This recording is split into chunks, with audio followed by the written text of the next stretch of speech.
And right now, we will make a quick transition, and we want to take a look at, as we said, we always have our science to solutions model, and I'd like to invite Phill Sexton, my partner in crime up here, to help us walk through. So, you know, we've used for a number of years, and it's ironic that road salt is the acid rain of our time. So I just think that tied it together. And it was one of the sayings that led to the Lake George Road Salt Reduction Initiative. And now we want to use that model and take it to the solution side, as we said, our science to solutions approach here in Lake George. So we heard about all the road salt that gets applied in New York State, 1.2 million tons of road salt through the New York State DOT. That is just DOT. That doesn't include all the private as well as the municipal. So we know that there's a lot of road salt being put down. We heard through the presentations over the years and even earlier the impacts that this can have. Salinization of waters, surface waters, groundwaters, the change in ecology, how it can even change the limnological patterns that naturally occur in lakes. Lakes cannot turn over. Brendan did some great work up in Mirror Lake about that. The infrastructure, the impacts to drinking water, all the concerns that can happen. We worked with the Adirondack Watershed Institute. They monitored over 500 wells within the Adirondack Park, some along roads, state roads, some along local roads, some along no roads at all. And what we found is that there were impacts from the runoff from the roads and onto the wells, these individual drinking wells. We found that 60% of the wells were starting to exceed sodium guidelines. Even more concerning was corrosivity. So the chloride, as it gets into the water, becomes more corrosive. It can impact appliances in the house, but it can also impact older pipes, lead pipes. It can lead to leaching of lead into waters. And that is a big concern. Think of all these mini Flint, Michigans that could occur with the impact of this type of runoff. Then we want to take it from the Adirondack Park and zoom into Lake George. We're fortunate through the many years, all the studies that have gone on, all the data, as Jim has said, and we know that there are impacts and trends to the water quality of Lake George. A famous graph that we've shown over the years here at the summit, since 1980, chloride levels have tripled in the lake up to around 2015. What's even more concerning is those streams which provide 55% of the water to Lake George. Most think that it's spring-fed. No, majority of our water comes from our surface waters and our streams. And those run along our roadways. And those can pick up the runoff of sodium, the runoff from chlorides.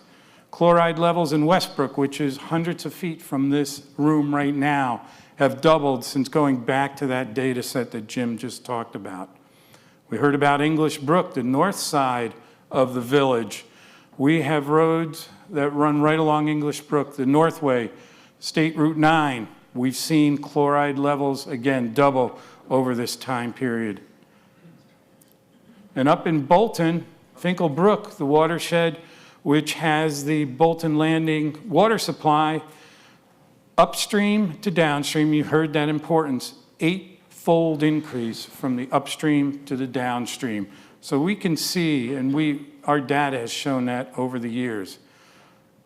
So we have 8 local governments, we have 3 counties, and we have New York State DOT that are responsible for winter maintenance of our roadways. And we saw that problem. So again, our science to solutions. We have the science. What were we going to do about a solution?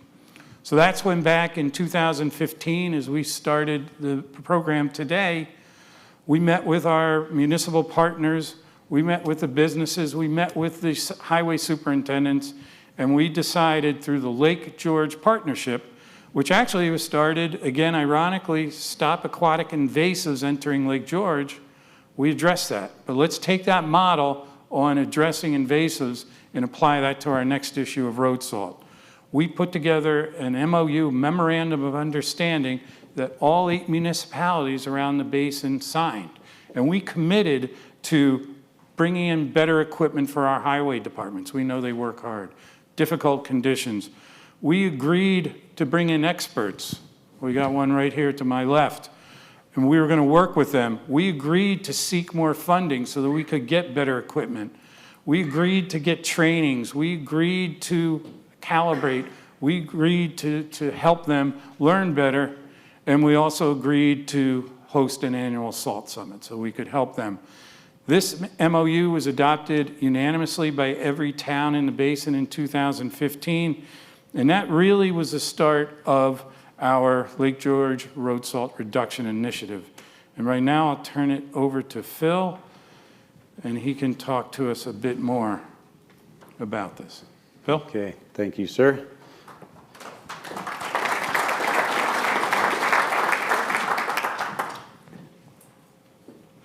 Good morning, friends. Been coming here every year for like 10 years. Wow. Yeah. It just gets bigger. Another vacation. Another vacation, right. And I'll comment on one thing. So expertise, I heard you become an expert after you die, right? So anyways, then you finally learned it all. But I think what we've been able to bring to the table over the years, you know, I'm a practitioner as well as everyone on our team. And what we bring is experience, and a lot of times experience comes with making a lot of mistakes along the way, and then you learn from it, right? Or at least you hope to. And so what we try to do is, you know, bring to the table, if you will, a system, if you will, a set of standards. And that's really what's evolved here over the years. So the genesis of what you've been hearing about SWIM, this is what I was looking to pop up here. This is really a genesis of taking the best practices and putting into a systematic model that then everyone can follow consistently.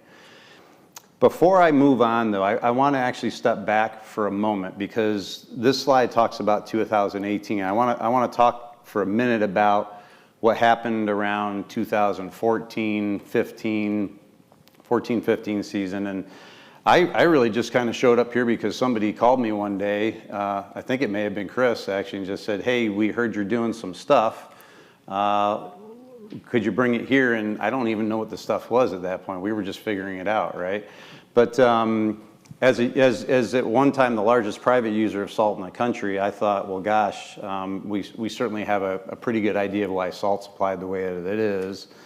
And then we were very fortunate here.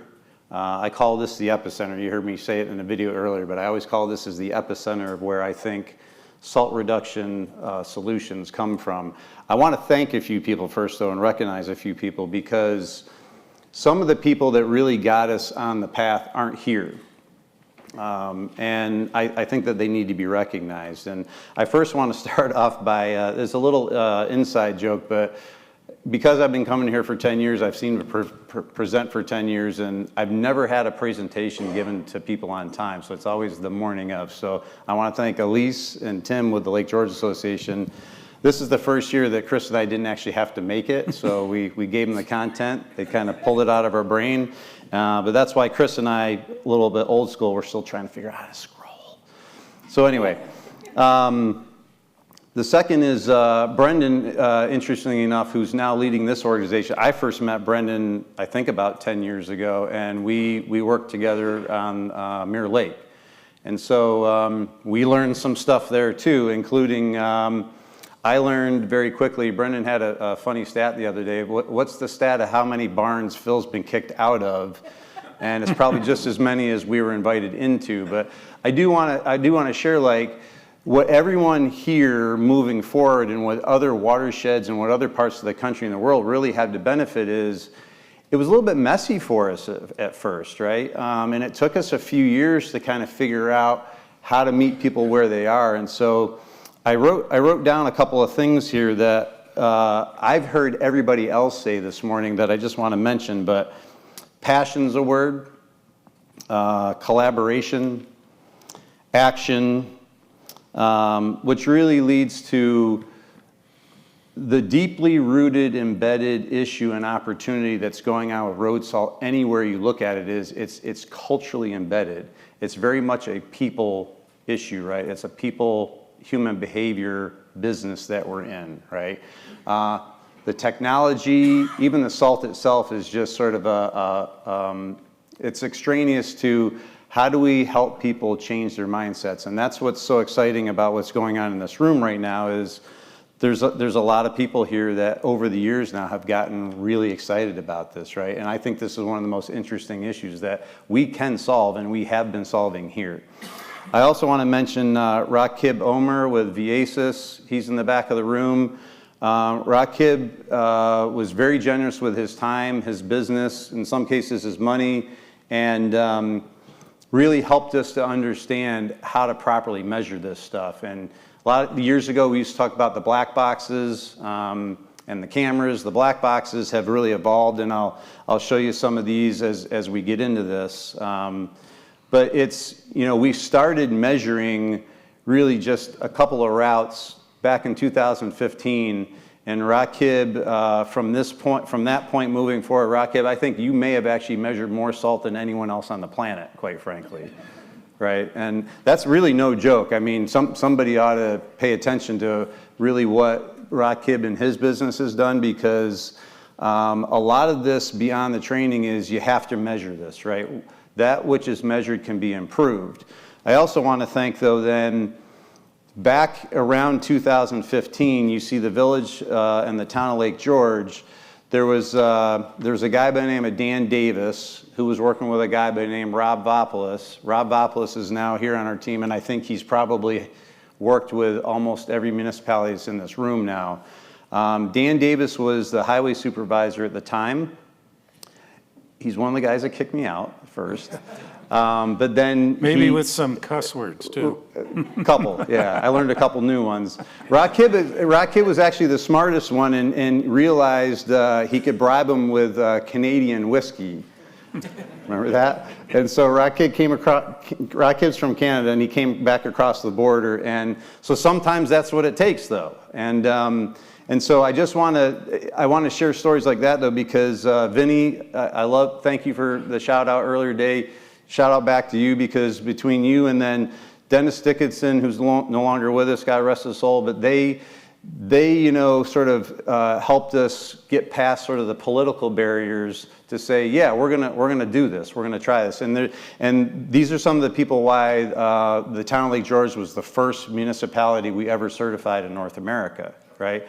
And they've since been recertified. Rob Lamphere and Tim and their team, they're here. And they're keeping it going, right? And so that's what makes it sustainable.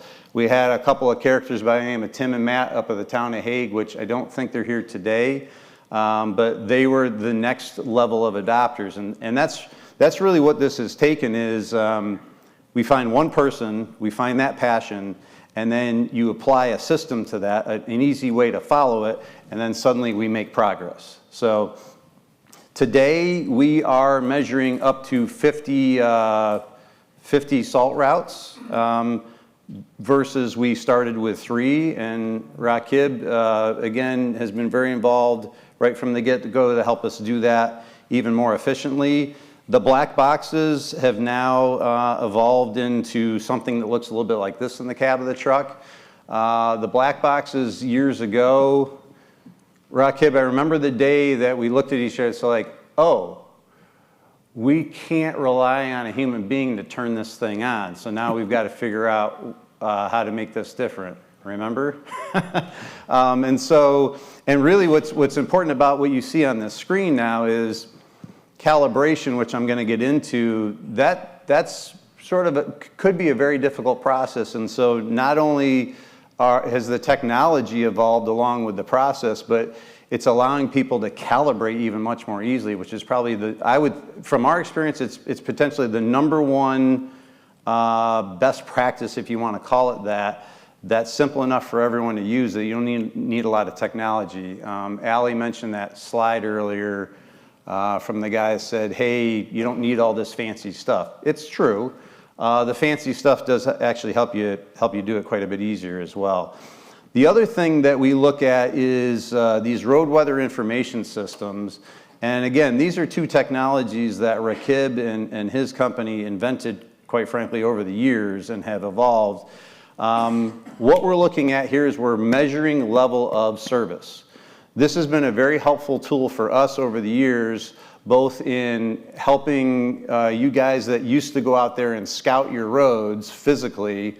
You can now actually look at this from your phone, from your laptop, from wherever. You can get up at 3 in the morning and not necessarily have to jump in your truck and go out and look. Now you can see this. It's a great scouting tool. The way that we utilize it is both in sort of like play-by-play, so we can see what's happening during the storm. We can also, however, use this as a very effective training tool after a storm event to say, okay, now let's look back. Let's look at weather conditions. We can see surface temperature and air temperature. Surface temperature actually being the more important measure that we need to look at for road salt use. And then in some ways we're able to convince, because there was a time not that long ago, I'd say 5 or less years ago, when brine was still this idea of, I heard that that doesn't work. I heard that brine doesn't work. For anyone that's not heard me say this before, I'll say it again, and I'll say it 100 more times if you need me to. If we've been using road salt, we've always been using brine. And so, Dr. Norton, you just sort of pointed that out earlier with your four granules of salt, but it has to convert to moisture. So there's a reaction, a brine reaction that has to happen to then lower the freeze point of water below 32 degrees, right down to, we say 20. Once you get down to 15 degrees, then you got to be careful and start using something else. But the point being is the brine stuff works. And what's helpful for us is when we're using this type of technology, we can then prove it. So the proof case is really in the pictures, right? The proof case is really in the data, and that's where we've been very fortunate to be able to measure for so many years now, really about 10 years. Has anybody actually seen these up on the poles here? Yep. Anybody ever wondered before what they were? Is this on 87 at Warrensburg? On 87, no. And even if we did have one on 87, I wouldn't admit to that right now because DOT's in the room and they'd be mad at me. No, I'm just kidding. Joe, Rob, don't get mad at me. Anyway, so no, but there are some all throughout the basin. I think DOT has their own, and so you could talk to them about that. But no, these are actually wireless, solar-powered, cellular service. Rakib, what else should I tell them about it? These are going to help you get more sleep in the wintertime. That's probably more. Amen. Yeah, I think some of the towns that have these. So, are you getting more sleep because of it? Yeah. Yeah. He ain't bugging me now. Okay. Yeah. So so that, what's that got to do with road salt though? It's got everything to do with road salt, because this is also a sleep deprivation industry. For those of you that aren't aware of it. So like the guys are in these trucks, the guys are looking at these cameras, whatever. Yeah. What's that? And gals. Yeah. Oh, sorry, Marie, you're right. Yeah, sorry. I'll fix that. Okay. But anyway, thank you, Marie. So the point being though is there's a lot of weird stuff that happens at 2 o'clock in the morning that drives road salt. There's a lot of weird phone calls that happen that drive road salt. So again, it's all very people driven. The other thing that we want to get into then is the calibration. So I showed you on the screen, there's ways to generally automate that process now, or make it quite a bit easier. Back in 2015, we took our first stab at this, and Chris was there, Rakib was there, Rob Vop, if you're in the room, you were there.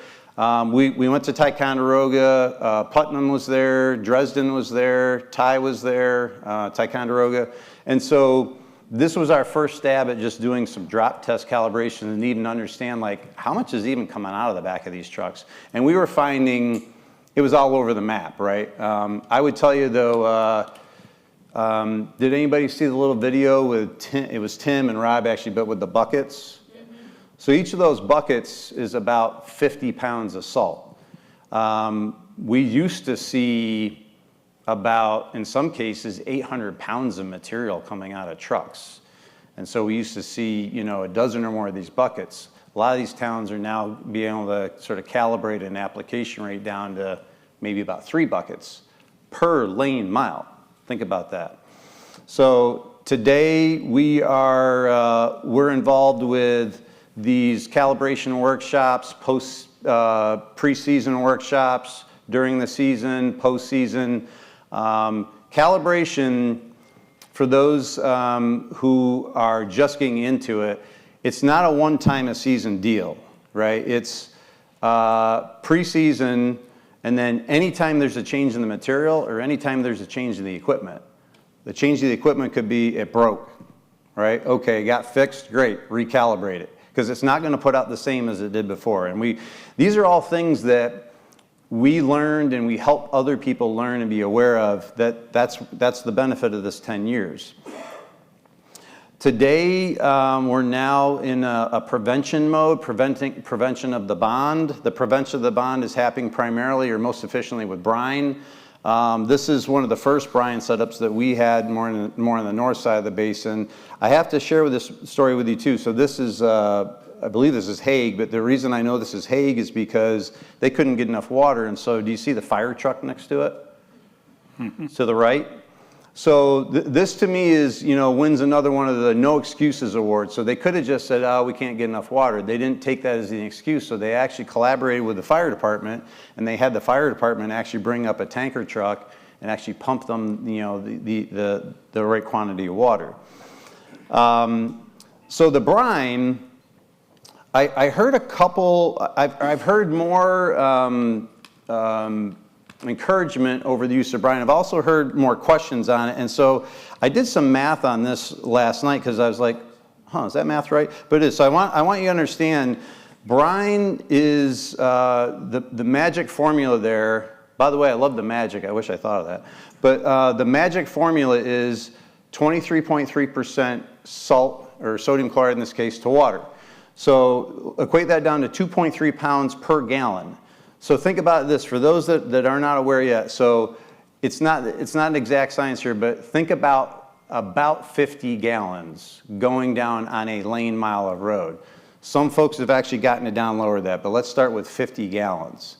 If you take that 2.3 pounds, mix that with 250 gallons worth of water. So I use 250 gallons because most of you can envision those white cubes that are tanks. Those are about 250 gallons. That's how much water they're putting in that.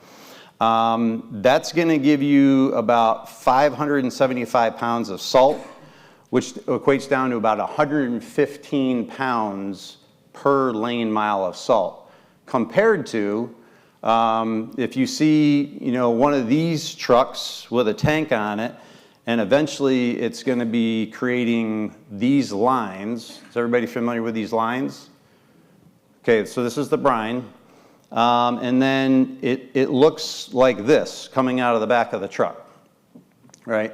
By the way, this is Rob driving this truck years ago when he was still working with the town of Lake George. The reason I say this, because that bounce and scatter that we used to see when people were even putting it down before a storm to prevent the bond, and I'll explain more of that in a minute, we're getting rid of that bounce and scatter now. So now you have the same brine that you ultimately want down on the road. It's drying on the road. Those are the white lines. And then that's actually what's saving us. In some cases, you're hearing the 60, 70, 80%. That's part of it, right? Calibrating, you have to calibrate these too, and then there's other pieces of equipment that we'll get into. So I think just stopping right there though, just imagine this is this is actually the way of the future. So right now, we see a lot of these big salt hoppers in trucks, and then maybe 1 or 2 of these brine tanks running around. Now we're starting to hear about direct liquid routes, and I think what I would hope and what I think is going to be true is when we're here 10 years from now, mostly salt hoppers, a few brine tanks, it's going to flip. There's probably still going to be a need to pull the trigger on the granular salt tool, but this is where we should be going, and this is where we are going. Okay, next thing that I'll point out is, so I put this both in the prevent and the optimize category, but this is segmented plow technology. Years ago, we were talking about live edge technology. Where that came into play was, you saw this earlier. I'm going to let this play a little bit. This was actually my plow. This is the first segmented plow I ever purchased for my business years ago. It's still around, by the way. So this is the first generation of this model. But the first time it ever got used was for this video. And then it got used that winter in 2015-16. What's that? That's up in Bolton, right?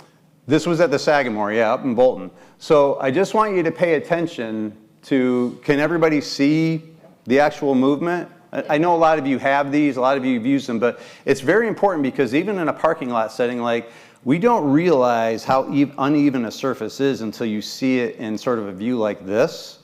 And so the name of the game is getting as much of that accumulation off the surface, right? And so this took a lot of convincing over the years. So I actually am gonna give a shout out to Metal Plus because 2015, 16, 17, really 2015, 18, they took it upon themselves, smart move, but they took it upon themselves to bring some of these plows into the market, no strings attached, and just said, you tell us where to put them, and people can use them for the season. Not one of these one-time demo deals like they put their money where their mouth is and they let people have it for the season. Who has some of these plows now? And they allowed us to become a wholesaler. Oh, for good a period point. of time Yeah. as well. So you're getting So a deal here, Yes. right? So, okay. So, so that's another important step. This is Tim from Hague. We're getting in now what we call the analysis phase, and this is where the sustainability of this whole initiative comes into play because we've now evolved with those that are swim certified and those that have actually remained in this program, if you will. We're now at a point where they're analyzing their own data. Not only they're collecting their own data, they've learned how to analyze it over the years through training, and they're actually putting themselves through, a type of improvement phase. Rakib, again, I'll just point out, he's at the head of the table. Rakib, I don't know how many of these meetings we did, but it was a lot of them, right? And so this took a lot of patience and time. And so again, this is why I say a lot of you all moving forward can be the beneficiaries of us trying to figure this out over the years. And so this was literally barn by barn, shop by shop. In this case, this was the LGA conference room, but we'd either invite people in or we'd go to their shops and look at their data and then help them assess, so what are we looking at here? To the point now that they're looking at this from a, Wayne, I'm looking to you guys in Edinburgh, but you're looking at this forecast by forecast now and making decisions before a storm. Is that fair to say? Yep. Yeah. So, and I'm not sure, that was probably just in the last couple of years that you've gotten to that point. So in closing, I just want to say, there's really sort of this, you heard me in a video earlier, I said this last year, but I need to say it again, and I kind of get a little choked up about it, but like, I never anticipated that this problem would create this much community and this much collaboration, right? But that's sort of the key, and that's really, I think, the biggest takeaway for me from this model is, again, it goes back to people, right? And so, Nicole, you said something earlier about like, oh, it's just exciting. You can feel the energy in the room, right? And this is something that, I'm very proud to have partnered with Chris on this over the years because he and I really went through a lot of kind of consternation over the years, right? Yes. And we had some other folks like Mayor Blaze, who was the village mayor at the time. He's not in the room today, but I mean, like, a lot of people that really helped they had our back sort of behind the scenes, right? And I think that's part of what it takes now is take this model, do with it what you want, right? But it's something that I think, when I look at a room like to the right here now, this was at Washington County last year, but what's interesting about who's in the room is there's actually three different counties represented here. At least a half a dozen townships in here, and so that didn't used to be a thing, right? And so that's, again, where this thing sustains itself, is when they kind of take it from us, and then they kind of took over, right? And so that's the key. Last thing that I'll just mention and turn it back over to Chris is we have currently 4 municipalities that are currently certified. It's the town of Lake George, as we mentioned, they've been recertified. We have the 2 counties, Washington County, Warren County. We have Hague, who was one of the earlier adopts as well. They're in a recertification phase. And then it'll be exciting for me today. We're going to actually present some private property certifications at the end of the day. So that's, again, I think where this is evolving next. So I'll hand it back over to you, Chris. Great. Thanks, Phil. And thanks for all your hard work. We wouldn't be where we are without Phil and Rakib and the expertise. And you mentioned Mayor Blaze, wanted to thank him. You know, it was through some of his leadership that we developed the Save Lake George Partnership. I remember a letter that he wrote to the DOT commissioner that helped prompt some meetings that happened down in Albany, and with the help of Rob and others, got to bring DOT in to bring in the pilot programs, and hopefully that we can move that along with the road salt initiative. So we heard about the practices, but so what's that all about? Is there successes? And with the swim, yes, we are finding some successes. So we'll first take a look at all the road salt purchases through the town since the program started. In Dresden, which is not swim certified, Rich Hobus is here. He works a lot with the Washington County, who does the brining around the town. They're pretty much flatlined based on their purchase records and how they handle that in the town. How do I get out of this? So I think there were bets on if I could scroll or not. And here we go. So now we're going to move up the lake to Putnam. Gary Treadway there, they're not swim certified. Again, work with Washington County and Deb and the folks there. They do a lot of brining, but we can see good trends in the town of Putnam. We'll now go down to the town of Bolton. Again, they're in the discovery phase. They are the first entering this. We met with them earlier this year, met with their planning department, hopefully getting some grants and bring them aboard so that they can join the program. Because we heard about the eightfold increase in Finkel Brook, which is in the town of Bolton. The town of Queensbury, John Strau's been a big supporter, supervisor. They've had some leadership changes over the years. We've met with them a couple times. They've come back aboard. And I think with the support of the town, we're going to see more of a force, get some brine equipment there, and bring them into the swim program. Down to the village of Lake George, now with Mayor Perry. Last year, we provided a grant to them. They now have a brine applicator for the sidewalks. That's a lot of square footage in the town that can reduce road salt application. Part of the condition to get that grant was that they join and become swim certified, and they have entered the discovery phase as well. Now, to some of the leaders, the town of Lake George, again, mentioned Dan earlier and Rob Lanfear, the current superintendent. They've really stepped up, and here you can really start seeing the pronounced downward trend, which equates to the amount of salt purchased, which is what goes down on the road eventually. So we can see 2018, when they really started going with the brine, and we can see how that's dropped off. So they truly have been leaders. They are certified. Warren County, Kevin Hajos, again, they came on certified 2019. We were up in Lake Placid at the Salt Summit. And again, you can see that strong downward trend in the bar graph showing the reduction in the purchase. Washington County, Deb, and all the folks over there take a very proactive approach, work a bit more with the towns, work with them on the brining. And again, you can see that trend. Certified in 2021. And then, as I always like to say, the great town of Hague, which I just happen to live in.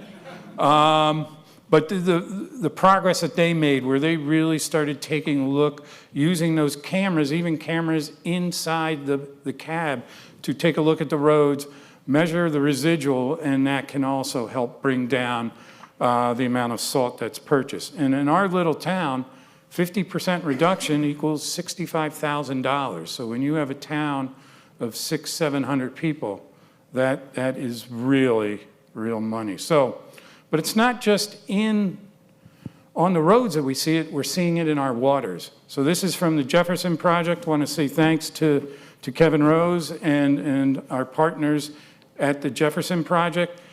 The Hague Brook, the only entity that maintains roads in that watershed, is the town of Hague. And we've seen a 40% decline in chlorides there. And we talk about Lake George, and we saw the presentation by Jim and Steve and Jack. So we are now seeing that trend that was going up, tripling since 1980, is starting to level out and plateau. Again, part of it is the winter precipitation change, but part of it is the hard work that many in this room are doing. So kudos to everyone. So, and it's not just here in Lake George. We are seeing this kind of ripple out, working with Sawyer. So she has taken that MOU model and moved it out through the Adirondack Park. There were now 23 towns that were committed to the MOU to reduce road salt. So we can see that starting to ripple out through the Adirondack Park and then through New York State, where I was a member, Phill was a member of the Adirondack Road Salt Task Force. A report came out, recommendations were coming out, and we haven't yet realized all those recommendations. More work needs to be done, but we can see this model that Phill started with SWIM starting to ripple out through New York State, all the way out towards Buffalo, Rochester, they're on a panel this afternoon, through Syracuse. So again, this is a model that started locally, rippled out through the park, and now going out through New York State. And we're seeing it go further than that. Through the hard work of Phill, many times we in the room want to get Phill. We can't get him because he's going down to Virginia, working with municipalities, entities down there, watersheds up in Maine, all the way up to where Rakib is up in Waterloo in Canada. So we can see how this model, and we like to say that a little bit of our input has gone outward with the hard work of many in many different communities. So where do we go from here? We need to work with others. We need to work and bring the legislation in. We need to get more work done and improve this. We're going to work with other NGOs, our partners, the Adirondack Council, ADK Action, Riverkeeper, and we really need to bring that work that Senator Harcum and others are doing in the legislators to bring that into fruition and actually enact this so that we can have better standards and better models moving forward. Locally, we want to renew the Lake George road salt reduction MOU every 10 years. We want to see those levels in Lake George drop down to 10 milligrams per liter. We heard Allie talk about that earlier. That's where we want to really reduce that impact to the ecology, and we want every program, every municipality in the Lake George watershed to become SWIM certified. So, long morning, we've reached the end. I want to thank everyone.